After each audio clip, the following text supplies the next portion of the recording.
Market का पंचनामा में आप सभी का स्वागत है। मैं हूं वरुण दुबे और मेरे साथ है प्रदीप पांड्या। और आज प्रदीप फाइनली 5 दिनों की तेजी के बाद कहीं ना कहीं वो लगाम लगी। भले वो ग्लोबल संकेत खराब हो, कहीं ना कहीं रुपया जो है वो कमजोर पड़ा है।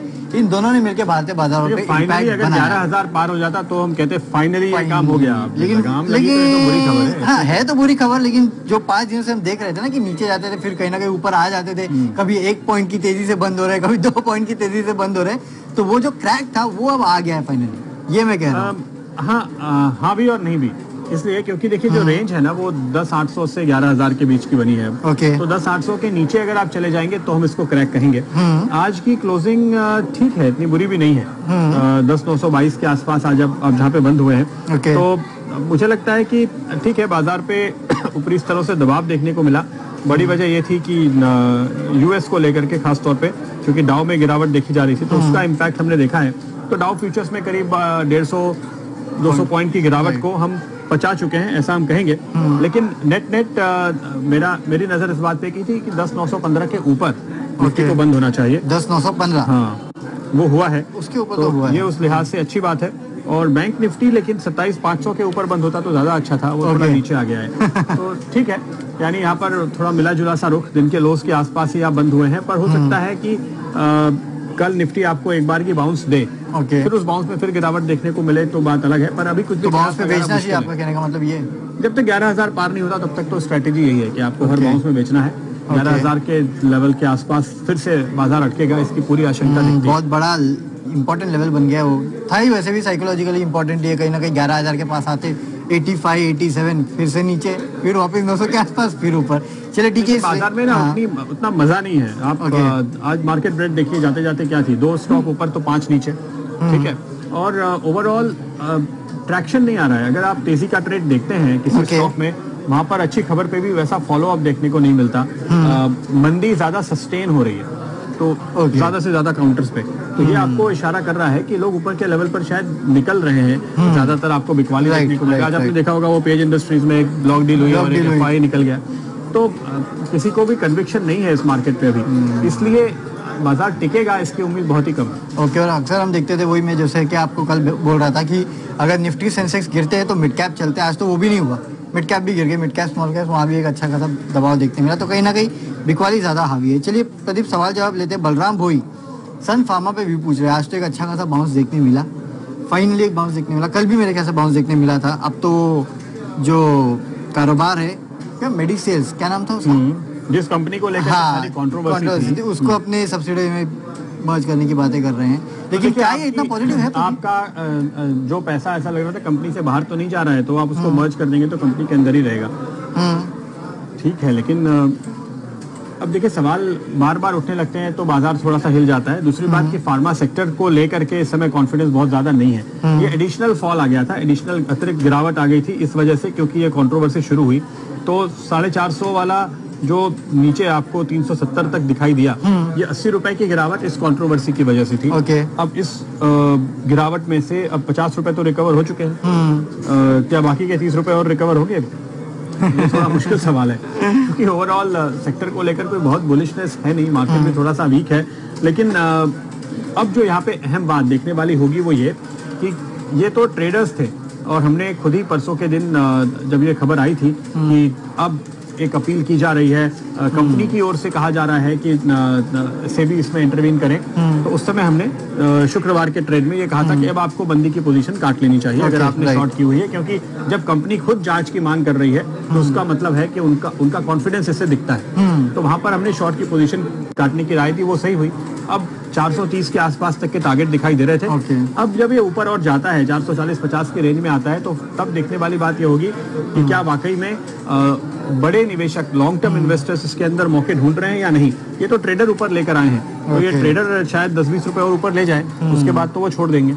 तो फिर ये वापस नीचे की तरफ जाएगा। तो ये अगर ये मूव सस्टेन करता है तो बात अलग है, अगर नहीं करता के ऊपर निकल जाता है तो इसका मतलब यह है कि नीचे से जो खरीदार थे वो केवल ट्रेडर्स नहीं है, वो मोमेंटम वाले लोग नहीं है, वो दरअसल लॉन्ग टर्म पैसा है जो इस कंपनी में आया है इस गिरावट का फायदा उठाने के। कल की तेजी में मेरे ख्याल से करीब 31% ही डिलीवरी वॉल्यूम्स थे इसमें। ये बता रहा है कि ट्रेडर्स एक्टिव है, तो वो ऐसा मूव टिकता नहीं है। ओके, ऐसा मूव टिकता नहीं। चलिए, मुश्किल है कि टिके, लेवल्स पे ध्यान दे। अगला है नमन जैन, अशोक लेलैंड पे पूछे 144 अच्छा नमन जी, आप जो लेवल बोल रहे हैं CLS है, इसका आधा लेवल बोल रहे हैं 75 रुपीज़, उनके ये प्राइस टारगेट है। और देखिए वो कह क्या रहे हैं कि 5 साल के जो आपके अपटर्न था ना CV साइकिल का, वो अब डाउन टर्न में जा रहा है कहीं ना कहीं, तो क्या साइकिल टर्न हो रहा है? वो तो दिख रहा है। और एक बात और भी है कि जो ओवरऑल ऑटो का साइकिल है वो पहले टर्न होता है और बाकी इंडस्ट्रीज उसको फॉलो करते हैं 6 महीने से 12 महीने के लैग के साथ। मतलब यानी आपको फिर मंदी हर जगह दिखेगी ना। ओके, अभी आपको FMCG में भी जो वॉल्यूम ग्रोथ दिख रही है वो भी नहीं दिखेगी, वो भी गायब होनी बंद होगी। लोगों ने पहले गाड़ियां खरीदनी बंद की, डरा रहे हैं फिर वो आगे बिस्किट खरीदने में भी कटौती कर सकते हैं। पहले लोग आदमी पहले बिस्किट खरीदता फिर गाड़ी खरीदता है, आप बोलो पहले गाड़ी। साइकिल तो ऐसे ही चलता है भाई। अच्छा। ऑटो हमेशा पहले अटकता है और फिर बाकी सेक्टर फॉलो करते हैं। तो पूरी इकोनॉमी में मंदी के संकेत आपको दिख ही रहे हैं। देखिए 7.1% GDP ग्रोथ की बात अब होने लगी, पहले 7.4। IMF तो वर्ल्ड के ग्रोथ संकेत काट रहा है। और अगले साल वाले जो कॉन्फिडेंस है वो पता नहीं कब तक टिकेगा, वो कैसे कहाँ से आंकड़े आ रहे हैं। क्योंकि इस साइकिल को बूस्ट करने के लिए देखिए 2 ही तरीके हैं। पहला कि सरकार अपना फिस्कल डेफिसिट थोड़ा बढ़ाए और दूसरे कि RBI रेट में कट करे। वो दोनों चीजें हुई नहीं। तो ये साइकिल को टर्न करने की कोई मजबूत कोशिश कहीं से होती हुई नजर नहीं आ रही है। तो ऐसे में आप ये मान के चलेंगे कि ट्रेंड आगे बढ़ेगा। तो उस हिसाब से अशोक लेलैंड की कॉल सही है। और देखिए पहले हम आपको पूरे कॉन्फिडेंस से कहते थे कि लीजिए, फिर हमने बंद कर दिया आपको कहना। इसकी वजह यही थी कि जब 115 रुपए के आसपास था स्टॉक और खबर आई थी कि मैनेजमेंट चेंज हो रहा है, उस दिन के बाद से अशोक लेलैंड पे मैंने गिरावट में खरीदारी की कॉल देनी बंद कर दी थी। इनफैक्ट 100 के नीचे आया था, इसके नीचे जाएगा तो 90 और नीचे के लेवल दिखाई देंगे। 80 रुपए तक की बात कर रहे थे हमारे एक्सपर्ट्स, वो आ गए। देखिए जहां तक जाता हो, अब टारगेट्स अपनी जगह पे है, लेकिन मैं तो स्टॉक पे कॉल तभी देता हूं जब उसमें अगला मूव सामने साफ होता हुआ नजर आ रहा हो, और वो मुझे अभी ये दिखाई नहीं दे रहा है। ना ट्रक चल रहे हैं ना स्टॉक, दोनों की हालत खराब। जी अशोक लेलैंड से फिलहाल दूरी रही है, जब बॉटम बनेगा तो हम आपको बताएंगे। चलिए अगला सवाल, Kapil Singh mind tree hold from 840, 400 share है इनके पास। 840 से इन्होंने होल्ड किया। 840 लिखा है इन्होंने, 840 तो 920 तक आप आ गए। ठीक है, तो आपने इस तेजी को प्ले कर लिया है। ये स्टॉक अच्छा है, मजबूत है, और इसकी वजह जो ये दरअसल बाजार में ऐसी चर्चाएं चल रही हैं कि कुछ हिस्सेदारी वगैरह बिक सकती है, कहीं वैल्यू अनलॉकिंग होती हुई नजर आ सकती है, वो है कारोबार से ज्यादा। तो क्या करना चाहिए आपको? मुझे लगता है बने रहिए। ये स्टॉक आपको और भी यहाँ से अच्छे रिटर्न दे सकता है, लेकिन चूंकि आप अच्छी कमाई कर चुके हैं तो एक स्टॉप लॉस जरूर लगाएं। 840 की इनकी एंट्री है और आपके पास केवल 80 रुपए का ही मुनाफा है, तो आपके लिए स्टॉप लॉस थोड़ा सा एग्रेसिव बनेगा, और वो स्टॉप लॉस इस समय बनता है 880 रुपए पे। अगर ये स्टॉक कल 20 रुपए बढ़ जाए तो आप अपने स्टॉप लॉस को भी 900 पर ले आइएगा। मुनाफा जो हाथ में है उसको जाने मत दीजिएगा, ये आपके लिए राय है। फिर दोबारा आपको थोड़े और गिरावट में कहीं एंट्री मिल सकती है। अभी मैं ये नहीं कह रहा हूँ कि गिरेगा, सिर्फ मैं ये कह रहा हूँ कि एक प्रोटेक्ट कीजिए अपने मुनाफे को। और अगर आप मुनाफा वसूली करने की सोच ही रहे तो मुझे लगता है कि 950 के आसपास का मौका मिले तो वहाँ एक बार एग्जिट कर लेना चाहिए, बुक कर सकते हैं। वो एक अच्छा टारगेट एरिया है जहाँ पर आपको निकलना चाहिए, क्योंकि अभी ये जो तेजी हुई है ये सॉलिड नतीजों की वजह से नहीं हुई है। और ये मार्केट ऐसा है जहाँ पे मैं मानता हूँ कि अच्छे से अच्छे स्टॉक में आप प्रॉफिट बुक करते रहिए, तो वो स्ट्रेटेजी ज्यादा अच्छी है। कहीं भी आप रुक जाएंगे, इंतजार करेंगे तो बहुत तेजी वाले मूव आते ही नहीं। ओके, अच्छा प्रदीप एक बात, एक स्टॉक है, मनीष गुप्ता पूछ रहे हैं, इनफैक्ट इसको आपने आज पूरे दिन आवाज में हमने बताया, प्रभात डेयरी। ये भी पूछे कि इसका व्यू क्या है। वैसे आपने CNBC आवाज अगर दिन भर देखा होता तो आपको व्यू पता चल जाता कि हमारा इस पे स्टैंड क्या है, लेकिन प्रदीप अगर आप रिआइट्रेट कर सके यहाँ पे कि क्या प्रभात डेयरी में दिक्कत यह है कि 98% कारोबार इन्होंने बेच दिया है, और उसके बाद अब इनके पास जो कैश आएगा उसका ये क्या करेंगे, कितने पैसे इन्वेस्टर को देंगे बता नहीं रहे। तो कंपनी को ये साफ करना चाहिए। हमें लगता है कि यहाँ पे 900 करोड़ की इनकी मार्केट कैप है, और इन्होंने जो वैल्यूएशन लगाया है पूरा कर्ज 300 करोड़ के आसपास कुछ चुकाएंगे। उसके बाद अगर 1400 करोड़ बच रहे हैं तो वो अगर वो लोगों को देते हैं, अगर वो 1400 करोड़ ऐसा कुछ है, 1700 करोड़ की टोटल डील है। कर्ज चुकाने के बाद जो पैसे वापस बचे अगर वो लोगों को लौटा दें तो उनके हाथ में शायद 150 रुपए पर शेयर आने चाहिए। ऐसा एक back of the envelope calculation समय हमारे सामने आ रहा है। तो वो जितने भी पैसे हैं जो आप लोगों को दे रहे हैं या नहीं दे रहे हैं, अगर आप उसको कंपनी में रखे रहेंगे तो उसका वैल्यूएशन मार्केट नहीं लगाएगा, क्योंकि आप उस पैसे के साथ आगे क्या करेंगे हमें पता नहीं है। लिस्टिंग के बाद से इस कंपनी ने कोई बहुत खुश नहीं किया है। तो सवाल यही है, कम से कम एक बड़ा डिविडेंड आप कितना देने वाले हैं वो तस्वीर साफ कीजिए, और उसके बाद बाकी के बचे हुए पैसे का जो कैटल फीड के बिजनेस में उतर रहे हैं उसमें कहाँ पे क्या एक्सपेंशन करेंगे, कौन सा प्लान लगाएंगे, कितना खर्चा होगा, ये सारी बातें साफ करनी चाहिए। लेकिन इसमें म्यूचुअल फंड्स की भी कुछ हिस्सेदारी है। अगर आप लोगों को समझाएंगे वो सारे डिटेल्स तो फिर यहाँ पर एक इन्फॉर्म्ड व्यू लिया जाएगा। अगर आप ऐसा नहीं करते हैं तो सिर्फ एक ही व्यू यहाँ पर बन रहा है, वो ये बन रहा है कि आपके पास ये ऑप्शन था कि आप इस कंपनी को पूरा का पूरा बेच देते, जो कैटल फीड का कारोबार है उसको आप कंपनी से अलग कर लेते चाहे तो, और फिर उस कारोबार को आप आगे चला सकते थे, उसमें निवेश कर सकते थे। उस स्थिति में क्या होता कि जो बायर हैं वो एक ओपन ऑफर भी लेकर आते और इन्वेस्टर को मौका मिलता, इन्वेस्टर के हाथ में पैसा आता, प्रोमोटर के हाथ में जितने शेयर हैं उतनी हिस्सेदारी के पैसे उनके हाथ में आते ही थे जिसको वो री इन्वेस्ट कर सकते थे उस कैटल फीड के बिजनेस में। और बाकी के निवेशकों के पास ये मौका बन जाता कि वो अगर चाहें तो कैटल फीड वाली कंपनी में वो शेयर डालें, जो यहाँ से पैसा आ रहा है उसमें से कुछ पैसा वो वहां पे डालें।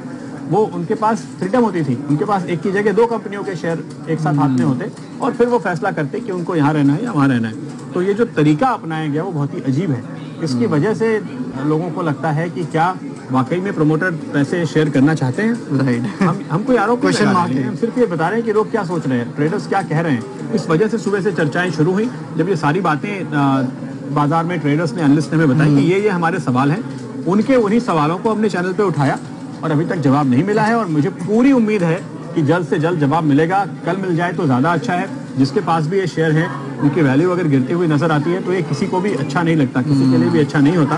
तो बेहतर होगा कि फौरन से पेशतर जो हम कहते हैं, जल्द से जल्द मैनेजमेंट को सामने आकर बात साफ कर देनी। अच्छा, इसको देख के ना प्रदीप मुझे वीआरएल लॉजिस्टिक्स का केस याद आ गया। आपको याद है उन्होंने भी ऐसे एक डिसीजन लिया था कि एयरलाइंस खोलेंगे। नहीं, उन्होंने कंपनी बेची नहीं थी, लेकिन एक डिसीजन मैं बोल रहा था, एक डिसीजन कारोबार में जा रहे हैं और उस वजह से स्टॉक गिरा था। एक डिसीजन जिसके बारे में इन्वेस्टर्स को या किसी को भी इन्फॉर्म नहीं किया गया, रातों रात ले लिया गया और उसके बाद स्टॉक की धुलाई देखने मिली। ये आज प्रभात डेयरी के साथ नहीं, पर मैं कंपेयर नहीं करूंगा, दोनों मामले अलग अलग तरह के थे। यहाँ पर तो आपने पूरा का पूरा बिजनेस ही बेच दिया है। हाँ। और उसके बाद आपके पास अब बचा क्या? मेरे हाथ में जो शेयर है उस शेयर में कैश है जो आने वाला है, उस कैश का इस्तेमाल कैसे होगा ये प्रमोटर तय करेंगे। राइट, लेकिन मैंने पैसा लगाया था डेयरी बिजनेस में और वो बिजनेस बिक चुका है। तो अब ये कैश मेरे पास क्यों नहीं आना चाहिए? सवाल ये है जो लोग पूछ रहे हैं। राइट। वहाँ पर एक अनरिलेटेड बिजनेस पे एंट्री का सवाल था। अच्छा, एक सवाल मैं लेता हूँ राहुल राठी का। इन्होंने निफ्टी फ्यूचर्स बेच रखे हैं 10,880 पे एक लॉट और 10,900 के पुट सेल कर रखे हैं 131 रुपए पे एक लॉट। तो आपने दोनों तरफ से पोजीशन बना ली है। ये 131 रुपए तो आपकी जेब में आ गए। तो अब आप 10,880 के लेवल से करीब 130 रुपए नीचे 10,750 तक सेफ हैं। लेकिन ये आप दोनों तरफ का गेम क्यों खेल रहे हैं ये मुझे समझ में नहीं आया। आप ये मान रहे हैं कि एक्सपायरी शायद इसी रेंज में हो जाएगी, इसलिए आपने ये स्ट्रेटेजी बनाई है। तो ठीक है, यहाँ पर आपकी ये स्ट्रेटेजी उम्मीद करें कि आपके लिए मुनाफे वाली साबित हो। अगर एक्सपायरी यहीं पे कहीं हो जाती है तो ये पूरा का पूरा पैसा आपके हाथ में आ जाएगा और आपकी पोजीशन हेज्ड है इन केस यहाँ से गिरावट आती है। तो विश यू लक, क्योंकि मेरे पास इसमें जोड़ने के लिए कुछ है नहीं। लेकिन इतनी कॉम्प्लेक्स स्ट्रेटेजी बनाने की जरूरत नहीं है। मुझे लगता है कि देखिए 10,800 के आसपास अगर आता है तो वहाँ तेजी करिए, 11,000 के आसपास मंदी कीजिए और ऐसी पोजीशन भी बनानी है दोनों तरफ की। अगर मान लीजिए किसी को लगता है कि यहाँ पे बड़ा मूव बनेगा और आपको दोनों तरफ की पोजीशन बनानी है तो मैं कहूंगा कि कॉल आपको ऑप्शन अगर खरीदना है तो उस दिन खरीदिए जब ये 10,800 के करीब हो और पुट खरीदना है तो उस दिन खरीदिए जब निफ्टी 11,000 के करीब हो। तो उससे आपको कम वैल्यू पे मिलेगा और शायद दोनों तरफ वोलेटिलिटी में आप दोनों तरफ मुनाफा भी कमा पाएंगे, ऐसी उम्मीद कर सकते हैं। स्कॉट्स पर एक सवाल आ रहा है 320 रुपए के भाव पर, या 320 शेयर 131 के भाव पे। इतने अच्छे लेवल पर आपने लिया है तो आप सवाल क्या पूछ रहे हैं? मुझे तो समझ में नहीं आ रहा।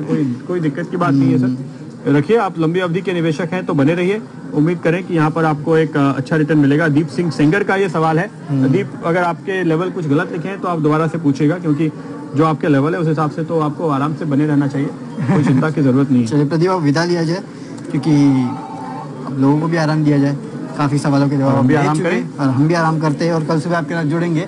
अब तो यूएस मार्केट आज खुले रहेंगे तो कल वहाँ से संकेत मिलेंगे, पता चलेगा कि वहाँ हो क्या रहा है। तो जो शटडाउन हुआ है ना वो कांग्रेस में हुआ है, तो बाजार खुलेंगे पर वो शटडाउन खुल जाए, कोई डील हो जाए तब हो सकता है डावोस के बाद खुल जाए। डावोस में तो कोई जा ही नहीं रहा है। नहीं, डावोस में नहीं जा रहे, वो तो बात अलग है, मतलब डावोस के बाद खुल जाए, हो सकता है यूएस में शटडाउन। तो कहीं ना कहीं डेडलॉक इस बार बहुत ज्यादा है। लेकिन मुझे क्या लगता है ना वरुण, नजर आपकी होनी चाहिए चीन के साथ इनकी बातचीत पे। और एक बड़ा डेलीगेशन आ रहा है वहां से अगले कुछ दिनों में, तो उस पर नजर रखेंगे डेफिनेटली।